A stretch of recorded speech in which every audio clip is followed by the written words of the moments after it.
Alright guys, so I've literally just returned home from my interview with one of the largest cruise lines in the world. So while it's still fresh in my mind, I want to tell you guys exactly what was discussed during the general interview.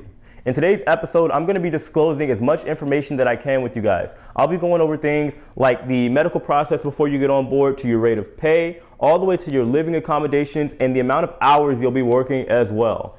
Also, make sure you guys stick around for the entire video, because at the end of the episode, I'll be telling you guys tips that will help you guys out and help guarantee you a spot on the ship during the interview process. I'll be going over all that and of course a little bit more in today's episode of Ship Life. So I'm not going to waste your time. Let's go ahead and get straight into it. Let's go!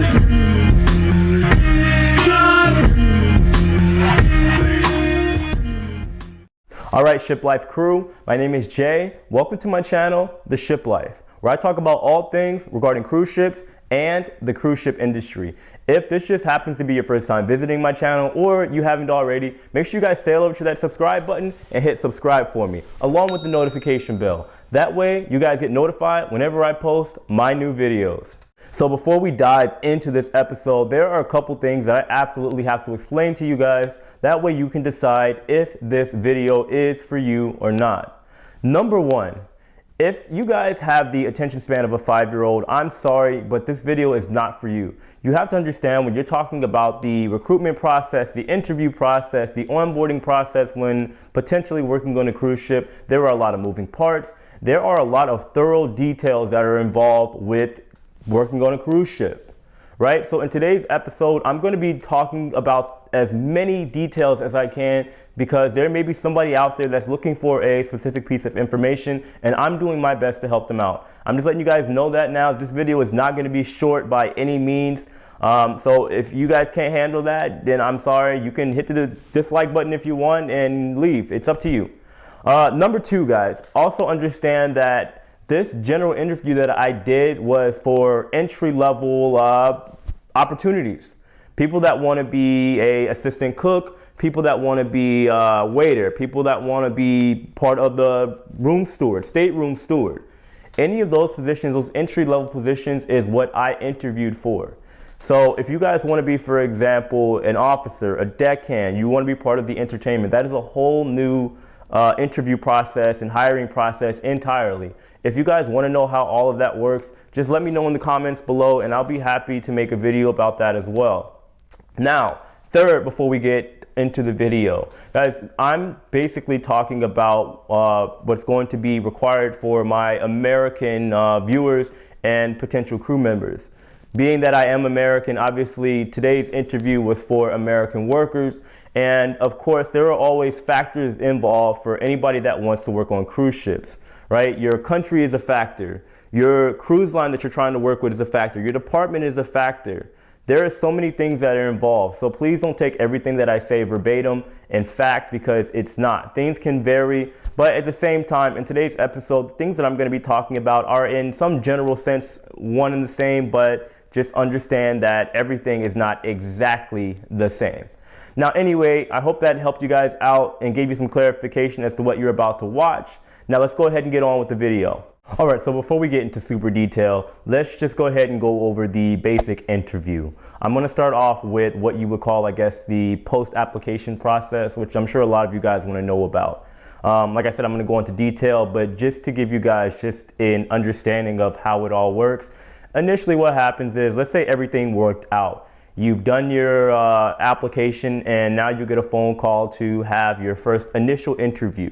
That's basically when the cruise line will call you and actually kind of just talk with you and see if you are somewhat right for the ship life. They want to know exactly what your experience is and how you feel about working on the cruise ship. After that, you'll have your secondary interview, because they're all multiple. There are multiple, and you may have a second or third interview. Now, for those interviews, they'll be a little bit more specific as far as what your specific duties will be while working on board. Obviously, if you're a security, they're going to talk about your history and your experience. If you're a chef, they'll be talking about your culinary experience, all that other good stuff, all right? From there, you will receive an official offer to work on board the ship. After you sign that and get everything situated, you'll receive an email which will have a bunch of paperwork of all of your physical and medical and all that other stuff that you need to get done, your certifications that you need to get done before you get on the ship. From there, you will be introduced to what you would call your onboard team. Those people will help you assist with, just the entire process. They'll be letting you know what your fly out dates are, whether you have like pre-training before you get on the ship as well. And then finally, after that, you have your official medical evals, right? Again, you've received your paperwork sometime before that, but now it's also in the process of you getting your medical evals. And here's the thing that a lot of people don't understand when it comes to working on a ship. What ultimately determines how long it takes for you to get from your initial offer to the ship is how long it takes for you to get your medical done and how long for it to actually clear. Right? Of course, I'm going to go into a lot of details, but that's just the gist of it. All right. After your medical, you get your fly out date and then you join the ship. Now, let's go ahead and get into the nitty gritty. So let's dive straight into the medical portion of the video, because I know a lot of people are often worried about that. We're going to go into detail as far as how that works. Now, being an American, I'm sure you guys know how difficult the medical situation is and how expensive it all could be.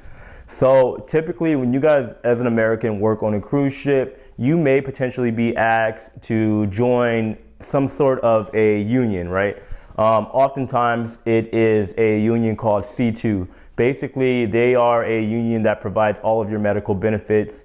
And also, of course, it is paid for to a certain degree. If not, it is reimbursed at some point in time. I'll explain what would be reimbursed in a second.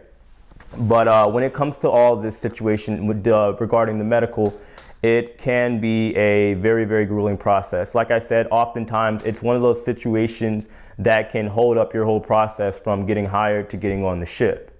Now, the reason why this happens is because there is a lot that needs to get done. And the reason that all this does need to get done, because you guys have to understand that working on a cruise ship, it's not like you live down the street. You're going to have a contract potentially anywhere from 6 to 9 months, sometimes even longer, depending on who you are and how things work, right? So obviously the cruise lines, no matter what cruise line it is, they want to make sure you're as healthy as you can be. They want to make sure you can pick up somewhat heavy boxes. They want to make sure, of course, that you can assist in the event of an emergency, because you're a crew and you're also part of the safety team, if you guys don't know, in the event that something goes down. So they want to make sure all that stuff is checked off. Now, what you guys want to know, I'm sure of, is exactly what happens pertaining to the physical side of things. Of course, naturally, just like if you were to play a sport or anything like that, you have to get what you would call a general physical, right? So that would include like your cough test. Of course, guys, you have to do that whole thing where you touch your toes. They do that reflex test. Then, of course, they do get into the drug test, and it may be different depending on who you are, but generally it is a urine test for everybody that wants to know. There isn't anybody that I don't know that hasn't had to do a urine test before they got on the ship. Also, along with that, some people may be required to get blood work done. Also, if you have any extra medical disabilities, anything like that, you may have to get additional testing as well. You have to get a vision test. You have to get a couple shots. I believe when I was working on the ship, the only shot that I've ever had to get was a flu shot and yellow fever shot, but that was it. But depending on who you are and what your medical records state, that may determine, that you may have to get a lot more.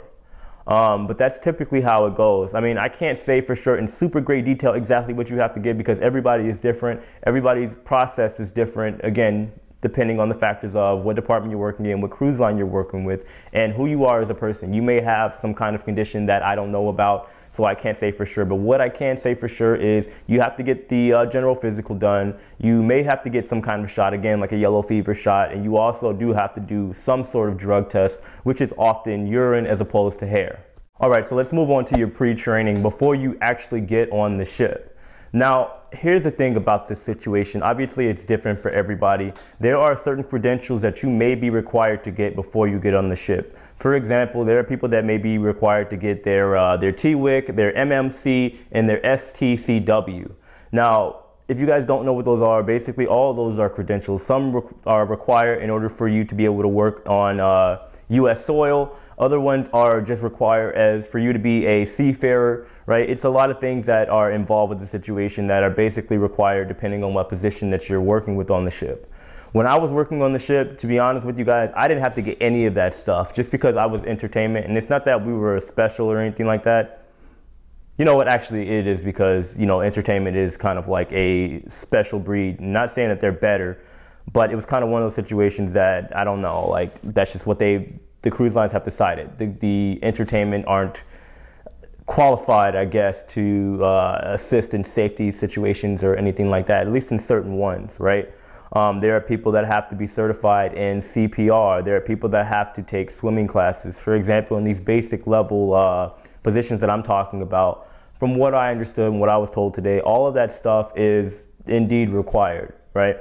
Basically what will happen is after you guys are done with your evals, before you even get on the ship, they are sending you up to some place over in Maryland called Piney Point, right? I had never heard of that until today, but basically it's a place that you go to get all your pre-training done. Again, your CPR, your swimming lessons, all your basic firefighting skills, all that stuff that are required of you before you get on the ship. But again, it's not for everybody, depending on what department you're in, depending on what you're actually doing on the ship during your actual contract will determine what kind of training you need. But this is just kind of like some overview just to kind of help you guys out. So that way you know what you're getting yourself into before you even get on the ship. Oh, and by the way, before I forget, of course, both the medical stuff and the training stuff that you need are either paid for or reimbursed.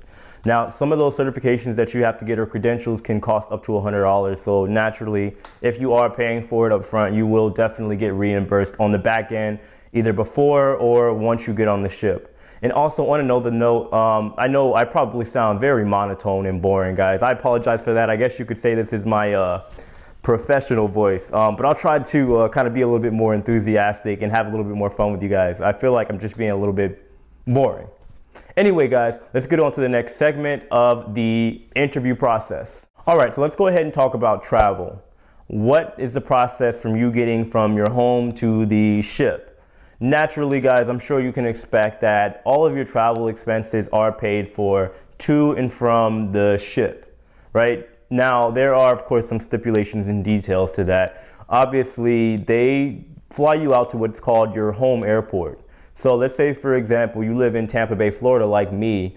The cruise line is going to fly me from Tampa Bay, Florida to the ship, wherever the ship is ported at for their home port. And then when my contract is concluded, they're going to fly me from the home port of the ship back to Tampa Bay, Florida, if that makes sense, right? You can't fly out from, I don't know, Japan, right? Tokyo, and then to the ship, and then from the ship, once your contract is done, over to Orlando, Florida. You can't do that, right? Whether you move or not, you only have like a one-time setup of where you need to go, and you can't pick multiple destinations, if that makes sense. Also, guys, I know a lot of you guys are probably curious about this. If you either quit or if you get fired, you are not getting your flight paid for. You have to come up with the money yourself, or, you know, if you haven't saved up, you have to find your own way back home, right? I mean, I don't know. I guess if you're in a port like an island like Hawaii or something like that, then I don't know what to tell you, because I don't think Greyhound is swimming. You know what I mean? They're not floating all the way from Hawaii, taking you back to the mainland over in the U.S. So just keep that in mind as well. If you get fired, you have to pay your own way home. All right, so let's talk about one of the biggest subjects in this entire video that I'm sure most of you guys are probably curious about, and that is your cabin and your accommodations. Now, guys, please understand that as a entry-level crew member, you are not getting your own room. I can tell you guys that right now. It ain't happening, okay? Understand that typically if you're in an entry-level position, you're going to be minimum with 2 people in your room, right? Or it may potentially be 3 or 4 people to one room. It will be bunk bed style. There won't be any windows, and the room will be a maximum, and I do mean this, a maximum of 150 feet, right? Square feet, that is. So that's not a lot of room, and that's shared between potentially 4 people. It's kind of one of those things where you got to work your way up to the top, I guess you could say. Which can be difficult for a lot of people. It's a hard pill to swallow, and it's one of those situations where you kind of have to be adaptable And you have to, even before you get on the ship, whether you're claustrophobic or whatever, you have to really, really stop and think if the ship life is for you, because that's probably the biggest killer of anybody on ships, right? A lot of people can't handle being stuck with somebody or just being around people 24/7, because that's exactly the way it is.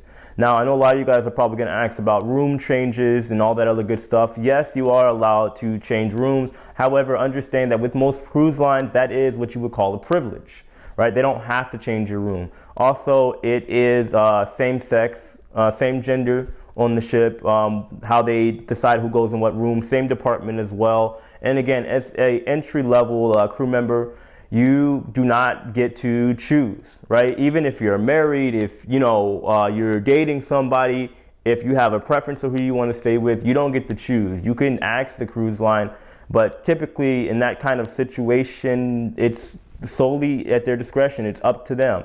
But most of the time, it's usually just with friends, for example. If you're married or anything like that, the cruise line typically does not care.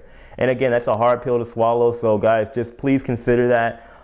If you guys want, I did do 2 room tours, right? But I never actually got around to doing one for people that were stuck in a situation where they had multiple crew members in one room. When I worked on the ship, I got extremely lucky. Because my first contract ever, I had my own room. I did a cabin tour of my room, and I will leave it below as well. I also did a tour of the officer cabin. I'll leave below as well, so you guys can see that. Get an idea of what you could potentially have later on in life if you guys decide you want to do multiple contracts on cruise ships. All right, so let's get into another deal breaker when it comes to working on the ship, which is the food situation. Now, I've explained in multiple videos, guys, there is typically a lot of options, so to speak, when it comes to your consumption of food on the ship. I'm sure you guys have heard the notorious term, the mess. This is where most of the crew get their food. Now, usually the mess has a decent variety of food that you can eat. It's very multicultural a lot of the times, and it also has your standard American food that you may want, or just standard general worldly food like your beans, your rice, right?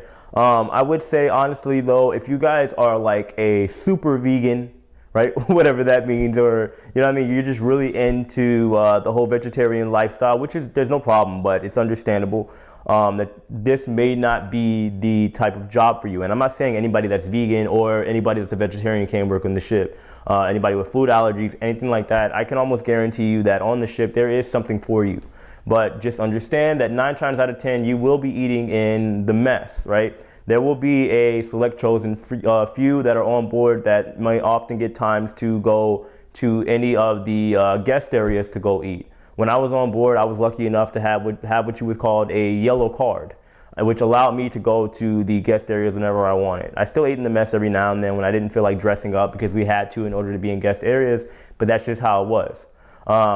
On most ships, they typically allow the crew members to sign some paperwork with HR, and they let a certain amount of people go into the guest areas to eat. That way, all the crew aren't in guest areas. It just wouldn't look good, as you guys can understand. So that's the food portion of the situation. All right, guys, so before I move forward and talk about some very, very important things like grooming, tattoos, and even the pay, if you guys haven't already, all I ask is that you smash the heck out of that like button for me. That way you let the YouTube algorithm know that this video is good and that everybody needs to see it. Because to be honest with you guys, if you have any idea of the amount of times I get asked about this information that I am literally giving out for free right now, you guys would be pulling your hair out. I get asked about it so much, and honestly, I don't want to say I'm tired of it because this is why I'm here.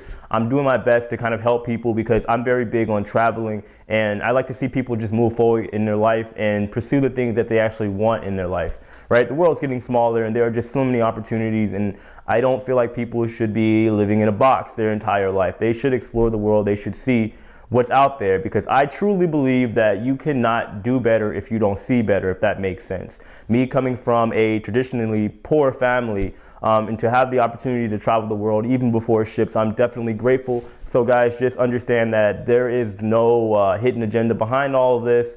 I just want to see everybody achieve their dreams and get the things that they want. Now anyway, let's go ahead and move forward, and of course, like I said, smash that like button.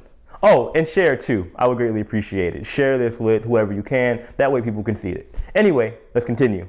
Now let's talk about the pay. the monies, the Benjamins, the guap, that moolah.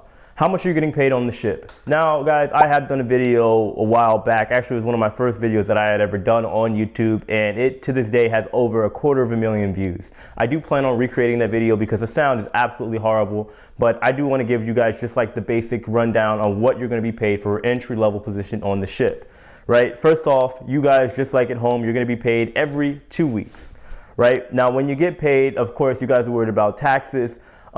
Typically what will happen is you are going to be taxed one of two ways, right? Of course, naturally, you'll be taxed your federal income tax like everybody else in the US if you are American. Also, you will either be taxed in the port in which the ship is based out of. For example, if you're working in Hawaii, you'll be subject to Hawaii taxes, Hawaii state tax. Or if anything, if the ship is based out of another country, you could potentially be taxed in the state of your residence, right? I live in Florida, so I could potentially be taxed in the state of Florida, right? Also, when it comes to the pay, there are obviously direct deposit options, but typically you'll get paid, at least on most ships, you'll get what was called an ocean pay card. Basically, all your money will be deposited onto that card. That card is also connected to your ID. So, right, your ID, which I've showed you guys in my room tour, is connected to your everything, really. How you open your cabin, also how you pay for things on the ship, whether it be on the ship store or at the crew bar, how you pay for your drinks. It's everything, right? And it's directly connected. So you can deposit the money from the ship straight to your account back home, but also you want to leave some on your ship card. That way you have money to spend while on board the ship. And it also acts as a debit card as well.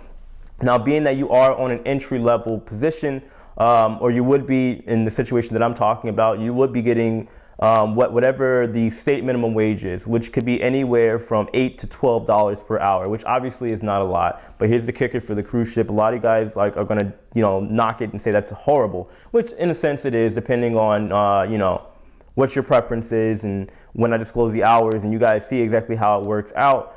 But obviously the ship gives you an opportunity to save a lot of money. So just keep that in mind as well. I may, dive a little bit deeper in this episode, but again, just be cognizant of that. So before we get into the more serious stuff again, let's talk about the lifestyle on board. And by that, I mean just the overall situation while on board the ship. And I'm talking about the partying as well. Because if you guys don't know, especially if you're on a cruise line like Carnival, for example, partying is a thing on the ship. You guys have to understand, for a lot of people, they are basically in like a high school like setting or a college like setting, except you are a full-fledged adult. You have a lot of knowledge on what you can do and what you can't do, right? The crew bar is definitely a popular spot on the ship for a lot of people because you get bored on the ship, right? You got to understand, which I'll talk about your length of contract a little bit later on in the video. You're on the ship potentially for half a year or longer.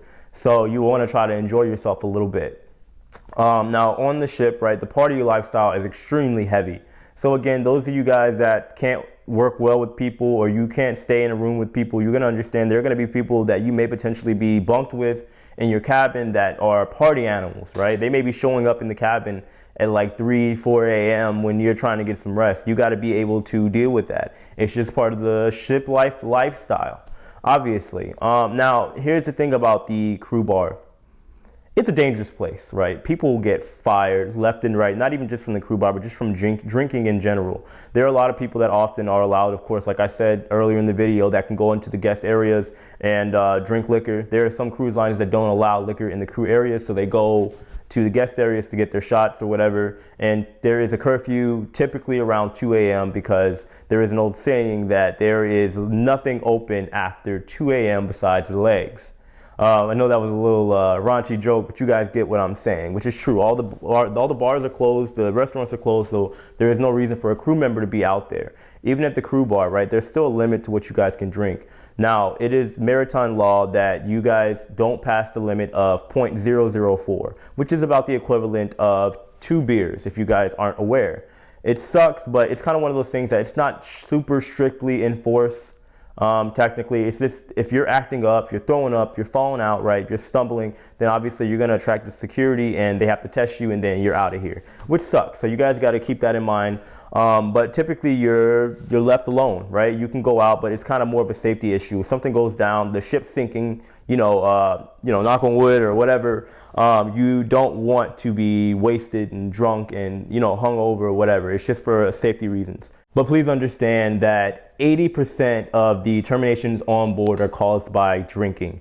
And that is not an exaggeration, that's an actual number. So you guys got to find some sense of control or whatever when you get on board. A lot of people just have a lot of free time on their hands, or they're so tired from working all day that they want to kind of wall out. You got to find other things to keep yourself productive while on board. I started my YouTube channel. I picked up DJing. There's just other things that you can do as a lifestyle on board the ship. Go to the gym. Just keep that in mind, that you got to have some kind of self-control while on board during your contracts, because it will be a long one. Now on to beards and tattoos. I'll make this one quick because it's just your standard rules with any corporate environment. All right. Obviously, guys, facial hair, you're allowed to have it as long as you keep it clean. Men, you can keep a clean shaven beard. Like I'm allowed to have this on board. Earrings for men aren't allowed, not even studs like what I have, right? Women can have studs, no hoop earrings, nothing excessive, anything like that. Tattoos, you're not allowed to have any neck tattoos. Any visible tattoos that you can't cover up, you are not allowed to have. There may, and I mean maybe some exceptions, but not really. Also another big thing while on board as well, basically what happens is a lot of the cruise lines now have facial recognition. So whatever look that you come on the ship with, you have to leave with that same facial recognition, if you guys can understand that. So whatever look you come with is the same look you have to leave with. There we go. Simple, right? Now, before I wrap this video up with my tips for cruise ship interviews, let's talk about the ultimate deal breaker for cruise ships. And in my opinion, this is somewhat bigger than even your room accommodations, and that is the amount of work that you'll be doing on the ship, your workload, right? Along with that as well, we'll talk about your free time that you'll have available, which includes your port time as well. Now, here's something that a lot of people have a hard time, this is a big pill a lot of people have a hard time swallowing on the ship, especially Americans, and that is you will be working a minimum, and I do mean a minimum, of 40 hours per week while on the ship, right? So that means you could potentially be working 60 plus hours while on board. You can work, as they told me today, you could be working a double, you could work a triple. If we have a port of call cancel, you could work a quadruple shift, right? That's just the nature of the beast on the ship. They are very, very blunt with the cruise line. They tell you straight up, you are there to work, not to be on vacation. And they're very clear about that. So for a lot of people, that can be a hard pill to swallow. When it comes to your downtime, you don't really get much of it. That's why a lot of people spend their time in places on the ship like the crew bar, or just out partying or doing something stupid because they are so stressed out at work that they need some kind of release. It's a very, very normal thing. Also, you are often limited on how much time you get in the ports, on the islands, right? On your first contract, they are very clear, like the higher ups in management, they tell you straight up, you will get limited time during your first contract because you technically haven't earned it, right? If you're in the Bahamas, if you're in Hawaii, if you're in Bermuda, right? If you're one of those ports and it's your first contract, you may be able to finally see those places like on land, like once a month, if you are lucky. Some people have more of leisure to be able to do that, depending on your position as well, of course. But that's just how it goes. I'm not going to stay on too much of that because I think this video is extremely long already. But of course, if you guys have any questions or you want more information regarding that situation, just let me know in the comments below. Now on to the interview tips, and then after that, we'll wrap this video up. All right, guys, so in regards to the best tips that I can give you when it comes to the interview process, I want to start off by telling you guys straight up, when it comes to the entire interview process for really any job that isn't considered, I guess, a career, it's all just a game, right? Now, let me explain, guys. Most of the time when it comes to cruise lines, unless you're trying to be a captain or the deckhand or an officer or a chef on board, or maybe even the maitre d', if you want to be someplace in a higher rank position where you actually have a career, the cruise lines are aware that most people don't plan on staying around for long, especially for Americans that have a lot of options at their disposal as far as a career path. They're very aware of this, which is why they also know that the turnover rate on cruise ships, especially for Americans, are extremely high. So you have to play the game. Best way I can describe it, you're pretty much playing a game of checkers, not chess, because it's very, very simple, right? Oftentimes in an interview, what do? You either try to kind of gas yourself up to be this very, very dedicated, hardworking person that's ready to take on the world at this new job, right? That's typically how it goes, right? You want to try to impress and woo the interviewer. Makes sense, understandable. Now on a cruise ship, most of the time, the people on board are aware that the turnover rate's high, and chances are you're not really there because you just are in love with that particular cruise line or that position that you're working, right? Understandable. So the thing is, in order to get on their good side, right, there's just some key terms that you got to talk about that will help you excel and dominate in these interviews, right? The one thing that really, really impresses them, and it's actually one of my favorite quotes that I'm going to just kind of wrap up with. It's by Stephen Hawking, and it is that intelligence is the ability to adapt, right?